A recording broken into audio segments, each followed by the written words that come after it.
우리 다 함께 사도신경으로 우리의 신앙을 고백드리시면서 8월 8일 월요일 아침 예배를 우리 하나님 앞에 올려드립니다.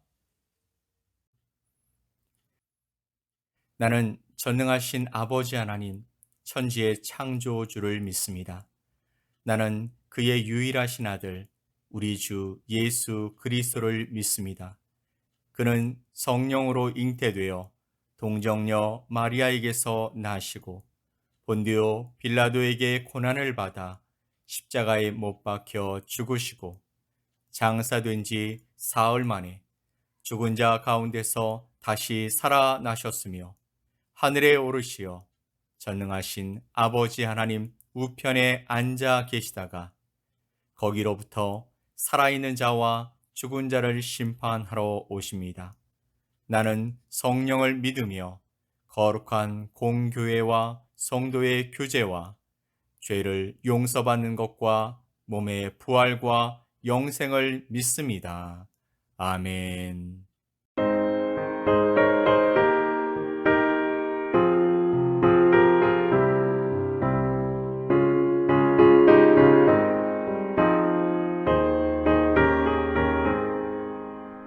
너 시험을 당해 죄 짓지 말고 너 용기를 다해 몸 물리치라. 너 시험을 이겨 새 힘을 얻고 주 예수를 믿어 늘 승리하라. 우리 구주의 힘과 그의 위로를 빌라. 주님 내 편에 서서 항상 도우시리.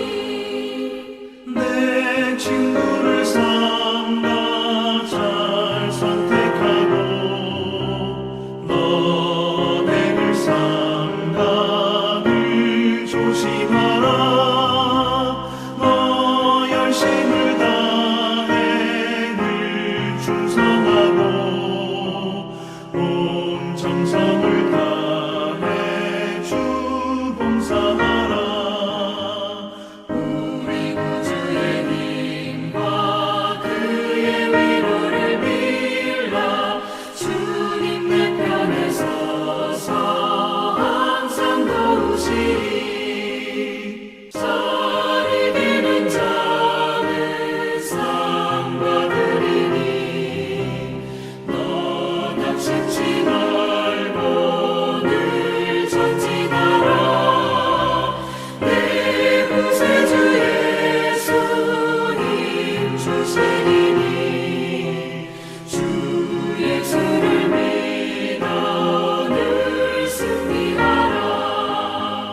우리 구주의 힘과 그의 위로를 빌라. 주님 내 편에 서서 항상 도우시리.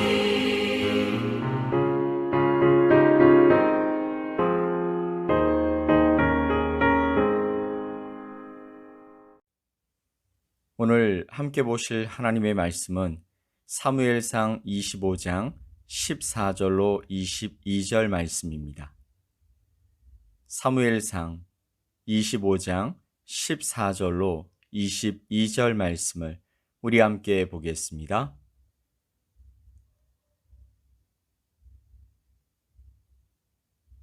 하인들 가운데 하나가 나발의 아내 아비가일에게 말하여 이르되 다윗이 우리 주인에게 문안하러 광야에서 전령들을 보냈거늘 주인이 그들을 모욕하였나이다. 우리가 들에 있어 그들과 상종할 동안에 그 사람들이 우리를 매우 선대하였으므로 우리가 다치거나 잃은 것이 없었으니 우리가 양을 지키는 동안에 그들이 우리와 함께 있어 밤낮 우리에게 담이 되었음이라. 그런즉 이제 당신은 어떻게 할지를 알아 생각하실지니 이는 다윗이 우리 주인과 주인의 온 집을 해하기로 결정하였음이니이다. 주인은 불량한 사람이라 더불어 말할 수 없나이다 하는지라. 아비가일이 급히 떡 200덩이와 포도주 2가죽부대와 잡아서 요리한 양 5마리와 볶은 곡식 5세아와 건포도 100송이와 무화과 뭉치 200개를 가져다가 나귀들에게 싣고 소년들에게 이르되 나를 앞서가라. 나는 너희 뒤에 가리라 하고 그의 남편 나발에게는 말하지 아니하니라. 아비가일이 나귀를 타고 산 호젓한 곳을 따라 내려가더니 다윗과 그의 사람들이 자기에게로 마주오는 것을 만나니라. 다윗이 이미 말하기를 내가 이자의 소유물을 광야에서 지켜 그 모든 것을 하나도 손실이 없게 한 것이 진실로 허사라. 그가 악으로 나의 선을 갚는도다. 내가 그에게 속한 모든 남자 가운데 한 사람이라도 아침까지 남겨두면 하나님은 다윗에게 벌을 내리시고 또 내리시기를 원하노라 하였더라. 아멘. 다윗은 나발이 양털 깎는 날에 소년을 보내서 나발의 소유 중에 얼마를 줄 것을 요구했습니다. 이 요구에 대해서 나발은 철저히 무시해버리고 결국 다윗은 분노하여 칼을 찬 사람 400명을 데리고 나발을 칠 계획을 세우게 됩니다. 다윗의 계획을 나발의 소년 중 하나가 나발의 아내였던 아비가일에게 고하게 되고 이 아비가일은 먹고 마실 것을 많이 준비해서 다윗을 찾아갑니다. 그리고 다윗은 아비가일을 만났을 때 내가 이자의 소유물을 광야에서 지켜 이 모든 것을 하나도 손실이 없게 한 것이 진실로 허사라. 그가 악으로 나의 선을 갚는도다. 내가 그에게 속한 모든 것 중 한 남자라도 아침까지 남겨두면 하나님은 다윗에게 벌을 내리시고 또 내리시기를 원하노라 하였더라 라고 말했습니다. 이것을 보면 다윗은 나발과 나발에게 속한 모든 남자까지 한 사람도 남겨두지 않고 죽이겠다고 맹세할 정도로 나발에 대해서 분노하고 있음을 알 수 있습니다. 그런데 우리는 나발에 대한 다윗의 분노를 대하면서 한 가지 의문을 가지게 됩니다. 그것은 나발보다 더 원수라고 할 수 있는 사울은 죽일 기회가 있었음에도 죽이지 않고 놓아주면서 왜 나발에 대해서는 이토록 분노하고 죽이려고 하느냐 하는 것이죠. 24장 12절 말씀에서 다윗이 이렇게 말하죠. 여호와께서는 나와 왕 사이를 판단하사 나를 위하여 왕에게 보복하시려니와 내 손으로는 왕을 해하지 않겠나이다.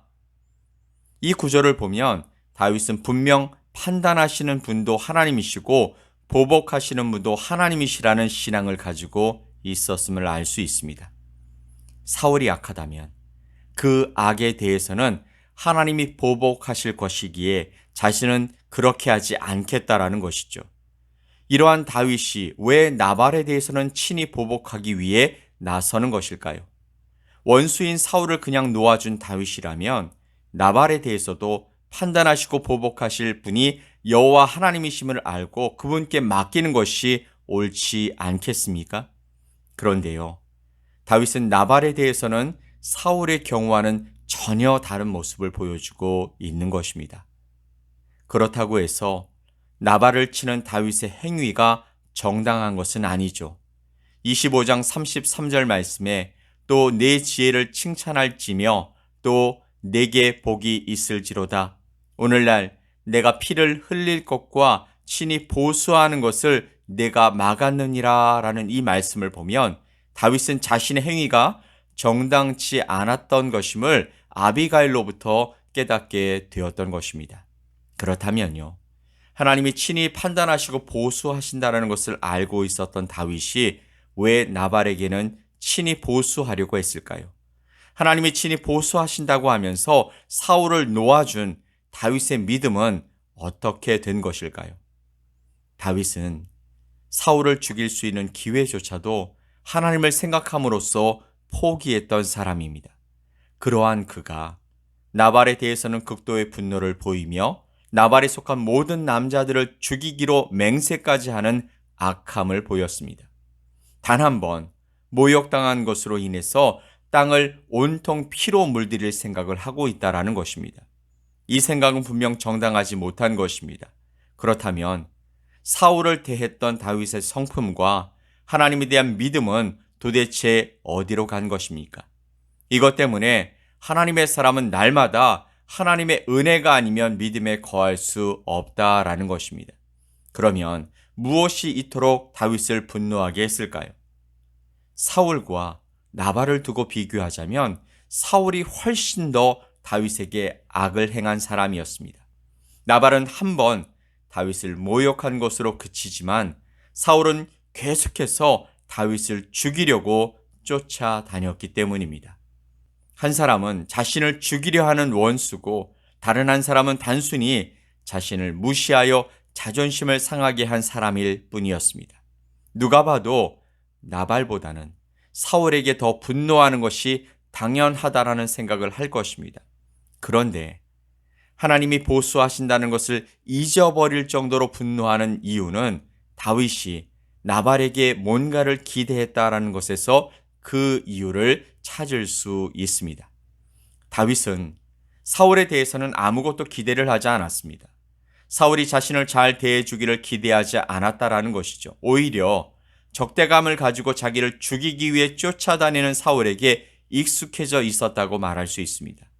이처럼 사울에 대해서는 어떠한 선도 기대하지 않은 이상 사울이 어떻게 대하든 분노가 일어날 이유가 없었다라는 것이죠. 그렇기 때문에 사울의 적대감에서도 하나님이 보수하심을 생각할 수 있었다라는 것입니다. 하지만 나발의 경우는 달랐습니다. 21절 말씀을 보면 다윗이 이미 말하기를 내가 이자의 소유물을 광야에서 지켜 그 모든 것을 하나도 손실이 없게 한 것이 진실로 허사라. 그가 악으로 나의 선을 갚는도다. 이 말을 보면 다윗은 나발이 자신을 우호적으로 대할 것을 기대했음을 알 수 있는 것입니다. 자기 덕분에 나발의 소유가 온전할 수 있었기 때문에 나발이 자신의 은혜를 알고 자기 요구에 우호적으로 대할 것을 기대했던 것이죠. 하지만 그러한 기대가 무너지고 오히려 무시당함으로 말미암아 분노는 더욱 커질 수밖에 없었던 것입니다. 사랑하는 성도 여러분, 여러분은 그러한 경우가 없으십니까? 평소 자신에 대해서 좋지 않은 감정을 가지고 있고 험담을 자주 하는 사람이 자신을 욕하는 경우 자기 마음을 조금만 추스리면 얼마든지 너그러워질 수 있습니다. 하지만 이것은 그 사람에 대한 기대가 없었기 때문에 쉬운 것입니다.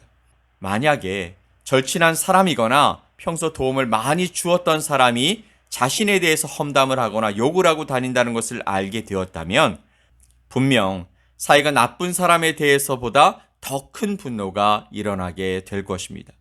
저 사람은 나에게 좋게 대할 것이라는 기대감이 무너졌기 때문이죠. 이런 경우 더 큰 상처를 받게 되는 것입니다. 그래서 누군가에게 도움을 줬다 할지라도 내가 저 사람에게 도움을 주고 잘 대해줬으니까 저 사람도 나를 선하게 대할 것이다 라는 기대는 처음부터 갖지 않는 것이 지혜로운 일입니다. 때문에 누군가를 도와주었다 할지라도 주님의 은혜가 나를 통해서 그렇게 행하게 한 것뿐이다 라고 생각해야 하는 것이죠. 내가 저 사람을 도왔다라는 생각에까지 나아가지 않도록 자신을 살피는 것이 중요하다라는 것입니다. 왜냐하면 내가 저 사람을 도왔다라는 그 생각이 저 사람은 나에게 우호적으로 대해야 한다라는 기대를 갖게 하고 그러한 기대가 결국은 어느 순간에는 배신감과 분노를 가져오게 할 수 있기 때문인 것입니다. 그리고 그 배신감과 분노는 나로 하여금 하나님의 뜻이나 말씀에 따라 행동하는 것에 걸림돌이 되기 때문인 것입니다. 오늘 본문을 통해서 우리는 믿음은 실력이 아니고 또 과거의 성공이 미래의 실패를 막아주지 못하며 과거에 잘했다고 해서 미래에도 잘한다라는 보장이 없다는 것을 우리는 반드시 깨달아야 합니다.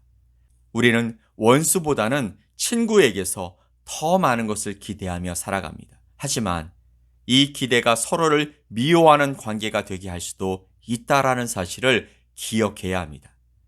성도는요, 서로 뭔가를 기대하고 만나는 관계가 아닙니다. 만약 그런 마음을 가졌다면 결국 상처받고 또 그 관계는 파탄으로 마무리될 것이며 그 신앙은 건강하게 유지되지 못할 것입니다. 단지 우리는 은혜를 나누기 위해 만날 뿐입니다. 하나님이 나에게 하신 일이 무엇인지 나누고 또 듣고 함께 찬양하고 함께 하나님의 일을 위해 의기투합하여서 하나님께 쓰임받으면 되는 것입니다. 다윗은 완전한 사람이 아니었습니다. 다윗도 우리와 같은 사람이고 그에게도 많은 약점이 있었습니다. 그렇기에 그는 사울이 아닌 나발에게 분노했습니다. 그의 마음에는 그 사람에 대한 기대가 있었습니다. 그는 사울의 손길이 닿지 않는 곳에서 자신이 영향력을 끼칠 수 있을 것이라 생각하고 나발에게 사람을 보내었지만 세상은 그런 다윗의 마음과 상황을 정면으로 막아섰고 또 충돌을 일으키려 했던 것입니다. 만약에 다윗이 나발을 말했던 대로 진멸했다면 다윗은 이스라엘의 왕으로 인정받지 못했을지도 모릅니다. 그때 하나님은 다윗의 어리석은 행동을 아비가일을 통해서 막으셨고 그로 인해 다시 심판은 하나님께로 넘어가게 되었습니다. 사랑하는 성도 여러분, 다윗도 실수를 했습니다. 다윗도 감정적으로 반응했습니다. 우리라고 그렇게 하지 않으리란 보장이 없습니다. 그러니 매일 매순간 우리가 하나님의 은혜가 필요하다고 고백하며 살아가야 할 줄 믿습니다. 오늘도 만나는 사람들과 주어진 환경과 상황 속에서 하나님의 은혜로만 살아가게 해달라고 기도하는 우리 모두가 될 수 있게 되기를 예수 그리스도의 이름으로 간절히 축복합니다. 아멘. 우리 함께 기도합시다. 우리의 연약함을 아시고 도우시는 하나님 아버지 감사합니다. 다윗도 감정에 휩싸여서 잘못된 판단을 내렸습니다. 하지만 그를 사랑하시는 하나님께서 그의 행동을 막으심으로 그를 도와주셨음을 보게 됩니다. 그 은혜를 우리에게도 허락해 주시옵소서. 내 마음의 섭섭함, 분노 등의 감정으로 행동하지 않게 보호해 주시고 또 우리를 인도해 주시옵소서. 감사드리며 예수 그리스도의 이름으로 기도 올리옵나이다. 아멘. 하늘에 계신 우리 아버지여, 이름이 거룩히 여김을 받으시오며 나라가 임하시오며 뜻이 하늘에서 이루어진 것 같이 땅에서도 이루어지이다. 오늘 우리에게 일용할 양식을 주시옵고 우리가 우리에게 죄 지은 자를 사하여 준 것 같이 우리 죄를 사하여 주시옵고 우리를 시험에 들게 하지 마시옵고 다만 악에서 구하시옵소서. 나라와 권세와 영광이 아버지께 영원히 싸움나이다. 아멘.